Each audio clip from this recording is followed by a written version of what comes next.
Welcome to Kumari தெண்டல். இன்றைக்கி நாம் மசாலா பிரியாமல் சிக்கன் ஃப்ரை எப்படி பண்ணுறதுன்னு பார்க்க போகிறோம். அதுக்கு நான் 1/2 kg சிக்கன் எடுத்துகிட்ருக்கிறேன். இதில் இப்போ 1.5 ஸ்பூன் அளவுக்கு மிளகாய்த்தூள், அப்புறமா 1/4 டீஸ்பூன் அளவுக்கு மஞ்சள் தூள், 1/2 ஸ்பூன் அளவுக்கு மிளகாய்த்தூள், இது கூட 1 ஸ்பூன் இஞ்சி பூண்டு விழுது, அப்புறமா 1 முட்டை, இது கூட 2.5 ஸ்பூன் அளவுக்கு கார்ன்ஃப்ளவர், அதாவது சோள மாவு. அடுத்ததாக இது கூட 2 ஸ்பூன் அளவுக்கு அரிசி மாவு. இவ்வளவும் சேர்த்துட்டு 2 பச்சை மிளகாவை பொடிசாக கட் பண்ணிவிட்டு இது கூட சேர்த்துடலாம். அடுத்ததாக ஒரு 4 ஸ்பூன் அளவுக்கு புளிக்காத தயிர், அப்புறமா இதுக்கு தேவையான அளவு உப்பு, இவ்வளவும் சேர்த்துட்டு இந்த மசாலா மாவு எல்லாம் சிக்கனில் நல்லா கோட்டிங் ஆகி வரணும். அந்த அளவுக்கு இதை நல்லா பிசைஞ்சு எடுத்துடலாம்.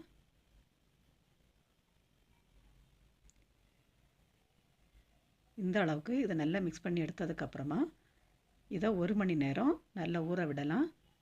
இப்போ இது இருக்கட்டும், மூடி போட்டு வைக்கலாம்.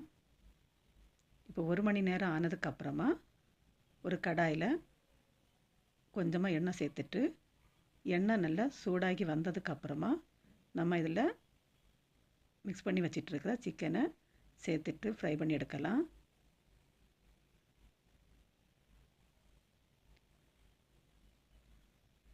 ஃப்ளேம் வந்து மீடியம் ஃப்ளேமில் இருக்கணும்.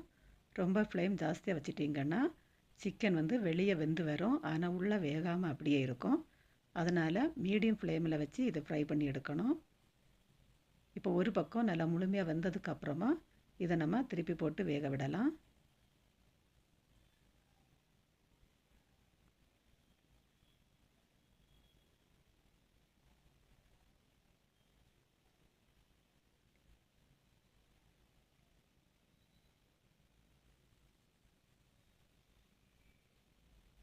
இப்போ 2 பக்கமும் நல்லா திருப்பி போட்டு நல்ல ஒரு கோல்டன் கலர் ஆகிற வரைக்கும் இதை நல்லா வேக வைக்கலாம். இப்போ பாருங்கள், சிக்கன் வந்து நமக்கு ரெடி ஆகிடுச்சு. இப்போ இதை எடுத்துடலாம். நீங்கள் இன்னும் நம்ம சேனலை சப்ஸ்கிரைப் பண்ணலைன்னா குமரி தெண்டல் சேனலை சப்ஸ்கிரைப் பண்ணிக்கோங்க. மறக்காமல் பக்கத்தில் இருக்கிற பெல் ஐக்கானையும் கிளிக் பண்ணிக்கோங்க. அப்போ தான் நான் போடுற ஒவ்வொரு வீடியோவும் உடனுக்குடன் உங்களுக்கு வந்து சேரும். இப்போ மிச்சம் இருக்கிற சிக்கனையும் நம்ம இதே மாதிரி ஃப்ரை பண்ணி எடுத்துடலாம்.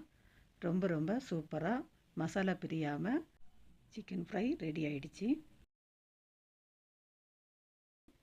நீங்களும் இதே மாதிரி ட்ரை பண்ணி பார்த்து எப்படி இருந்துச்சுன்னு கமெண்ட்டில் சொல்லுங்கள். மீண்டும் இன்னொரு ரெசிபியோடு உங்களை சந்திக்கிறேன். நன்றி, வணக்கம்.